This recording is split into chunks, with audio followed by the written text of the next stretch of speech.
محترم المقام رب کریم اپنے بندے کو جب اپنے دین میں، اپنی عبادت میں، اپنی وحدانیت کے ساتھ اخلاص کی دولت سے مالا مال فرماتا ہے تو رب کریم اخلاص کے ساتھ ساتھ دو چیزیں مزید بھی عطا فرماتا ہے جو حضور عبد القادر جیلانی رحمۃ اللہ تعالی علیہ نے بیان فرمائی۔ آپ فرماتے ہیں کہ رب کریم جب بندے کو اخلاص کی دولت سے نوازتا ہے تو اس کی آنکھوں میں سب سے پہلے جو چیز رب کریم دکھاتا ہے وہ ہوتا ہے خوف خدا، اللہ کا جلال۔ کیا؟ اللہ اس کو اپنا جلال دکھاتا ہے، یعنی اپنا غصہ اور غضب دکھاتا ہے۔ جب بندہ رب کریم کا غصہ اور غضب دیکھتا ہے، یہ لازم نہیں کہ اس پہ وارد ہو، اس بندے پر وارد ہونا لازم نہیں، بس رب کریم کہیں بھی کسی صورت میں بھی اس کو اپنا جلال دکھا دیتا ہے۔ سو جب اپنا جلال دکھاتا ہے تو اس کے دل میں اپنا خوف ڈالتا ہے۔ کیا ڈالتا ہے؟ خوف ڈالتا ہے۔ جب خوف ڈالتا ہے تو وہ بندہ ہر وقت اپنے رب سے ڈرا ہی رہتا ہے، ڈرا ہی رہتا ہے۔ وہ جہنم کا ذکر سنتا ہے تو رونے لگتا ہے، اللہ کے عذاب کا ذکر سنتا ہے تو رونے لگتا ہے، اللہ کی ناراضگی کا ذکر سنتا ہے تو رونے لگتا ہے، اللہ کے نہ ماننے کا ذکر سنتا ہے تو رونے لگتا ہے۔ یعنی وہ ہر شے جو رب کریم سے دور کرتی ہے اسے رلا دیتی ہے۔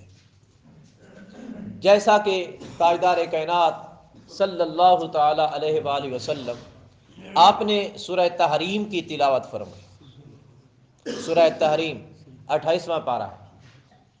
جب سورہ تحریم کی آپ نے تلاوت فرمائی، تاجدار کائنات نے جب یہ آیت کریمہ پڑھی وقودها الناس والحجارہ، کہ جہنم میں کل قیامت کے دن رب کریم اس کا ایندھن، جہنم کا ایندھن پتھروں کو اور انسانوں کو بنائے گا۔ جہنم کا ایندھن رب کریم پتھروں کو اور انسانوں کو بنائے گا۔ حبش سے آنے والا ایک شخص بیٹھا تھا، وہ پھوٹ پھوٹ کے رونے لگا۔ وہ رو رہا تھا، اتنا رویا اتنا رویا کہ اس کی آواز تاجدار کائنات صلی اللہ تعالی علیہ وسلم نے خود سن لی۔ جب آقا نے اس کی آواز سنی، آقا نے فرمایا اتنا زیادہ کون رو رہا ہے؟ صحابہ نے عرض کیا آقا حبش سے آنے والا آپ کا ایک غلام ہے، وہی رو رہا ہے۔ آقا نے اس کے رونے کو پسند فرمایا۔ ابھی یہ باتیں ہو ہی رہی تھیں، رب کریم نے جبریل امین کو بھیج دیا۔ جبریل امین حاضر ہوئے اور حاضر ہو کر تاجدار کائنات صلی اللہ تعالی وسلم کی بارگاہ میں سلام عرض کیا اور ساتھ میں عرض کرنے لگے حضور رب کریم خود ارشاد فرماتا ہے، رب کریم فرماتا ہے مجھے میری عزت اور جلال کی قسم، میری عزت اور جلال کی قسم۔ حالانکہ رب کو قسم کھانے کی ضرورت نہیں ہے، لیکن پھر بھی وہ قسمیں کھاتا ہے۔ وہ فرماتا ہے مجھے اپنی عزت اور جلال کی قسم، جو کوئی بھی میرے خوف سے روئے گا دنیا میں، فرمایا قیامت کے دن جنت میں اسے ہنسا دوں گا، میں جنت میں اسے ہنسا دوں گا۔ اب رونے کا مطلب یہ ہے کہ جو کوئی مجھ سے خوف کھائے گا، اب ہنسنے کا مقصد یہ ہے، مطلب یہ ہے کہ کل قیامت کے دن جنت میں اسے خوشیوں سے مالا مال فرما دوں گا، اسے خوشیاں عطا فرما دوں گا۔ یہ خوف ہے ہی ایسی چیز، رب کریم اس کو اپنا خوف عطا فرما دیتا ہے۔ لیکن یہ خوف آتا تب ہے جب بندہ اخلاص حاصل کر لیتا ہے۔ اخلاص ایک ایسا قیمتی جوہر ہے، ایک ایسی نایاب اور نادر چیز ہے، یہ رب کریم ہر کسی کو عطا نہیں فرماتا، یہ بھی نصیب والوں کو عطا ہوتا ہے۔ آقا علیہ الصلوۃ والتسلیم نے فرمایا من فارق الدنیا علی الاخلاص للہ وحدہ، فرمایا جو کوئی جہان فانی سے رخصت ہوا اس حال پہ کہ وہ مخلص ہو کر اللہ وحدہ لا شریک کی عبادت کرتا تھا بغیر کسی کو شریک ٹھہرائے، وَإِقَامِ الصَّلَاةِ نماز قائم کرتا تھا، وَإِيتَاءِ الزَّكَاةِ زکوٰۃ ادا کرتا تھا، ماتا فوت ہو گیا اسی حالت میں، تو فرمایا واللہ عنہ راضٍ، جب وہ بندہ مرتا ہے قبر میں جاتا ہے تو رب کریم خود ارشاد فرماتا ہے میرے فرشتوں دیان سے جانا میں اس پہ راضی ہو گیا. رب خود فرماتا ہے میں اس پہ راضی ہو گیا. ارے وہ کتنے نصیب والے ہوں گے جن کو رب کریم فرمائے اے میرے بندے میں تجھ پہ راضی ہو گیا, یا قبر میں آنے والے فرشتوں سے فرمائے کہ میں اپنے اس بندے پہ راضی ہو گیا.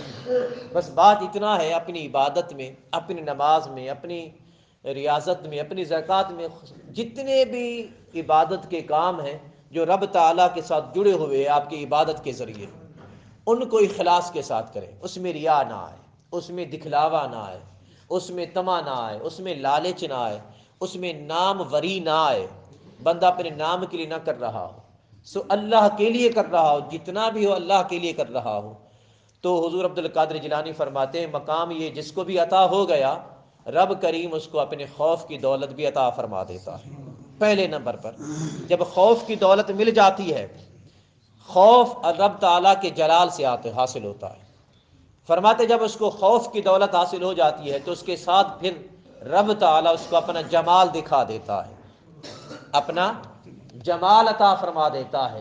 بندہ اپنی نگاہ کشف سے یعنی دل کی آنکھ سے رب کا جمال دیکھتا ہے. یہ رب کا جمال رب کا کرم ہے, رب کی رحمت ہے, رب کی مہربانی ہے, رب کی کرم نوازی ہے, یہ رب کی عطا ہے. یہ جمال ایک ایسی چیز ہے, آپ نے کئی بار ایسے واقعات سنے ہیں, وہ 99 قتل کرنے والے, 100 قتل کرنے والے جب توبہ کی غرض سے کسی بستی کی طرف روانہ ہو پڑتے ہیں, رب کریم ان کے سارے گناہ معاف فرما دیتا ہے, صرف اس لیے کہ یہ توبہ کی غرض سے جا رہا تھا. یہ رب کی رحمت ہے, رب کی مہربانی ہے.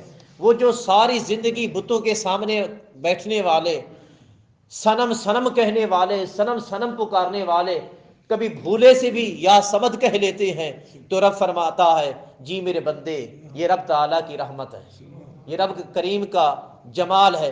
ارے ساری زندگی اس نے صنم صنم کہا, اگر ایک مرتبہ بھولے سے بھی زبان سے کہہ دیا یا سمد یا سمد یا سمد, رب کریم فرماتا ہے میں بڑا مہربان ہوں, جیسے ہی صحیح پکارا تو مجھے ہے, یا تو مجھے کیا ہے.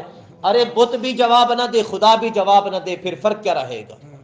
یہ اس کا جمال ہے. حضور عبد القادر جیلانی رحمۃ اللہ تعالی علیہ فرماتے ہیں جب بندہ اپنے رب کے ساتھ مخلص ہو جاتا ہے رب کریم اسے جمال بھی دکھاتا ہے, جلال بھی دکھاتا ہے. سو جب جلال دکھاتا ہے تو بندہ اپنے رب سے ڈرنے لگتا ہے, جب جمال دکھاتا ہے بندہ اپنے رب کی رحمت پہ امیدوار بن جاتا ہے. بندہ کہتا ہے کہ جیسا بھی ہوں اپنے رب کا بندہ ہوں, مجھے امید ہے میرے رب میرے گناہوں کو معاف فرما دے گا. یاد رکھیے گا آقا علیہ الصلوۃ والتسلیم نے فرمایا بندہ مومن ہمیشہ خوف اور امید کے درمیانی زندگی گزارتا ہے. نرا خوف بھی نہیں رکھتا, نری امید بھی نہیں رکھتا. اگر نرا خوف رکھے, امید چھوڑ دے, تو رب کریم کو یہ بھی پسند نہیں ہوتا. نری امید رکھے, خوف چھوڑ دے, رب کریم کو ایسا بندہ بھی پسند نہیں ہے. جو خوف اور امید کے درمیانی زندگی گزارتا ہے وہی شخص رب تعالیٰ کا محبوب بندہ بن جاتا ہے. سو دعا ہے کہ رب تعالیٰ ہم تمام مومنین کو اخلاص کی دولت سے مالا مال فرمائے, اخلاص کے ساتھ ساتھ اپنا خوف بھی عطا فرمائے اور اپنی رحمت کی امید بھی عطا فرمائے. وما علیہ الا البلاغ.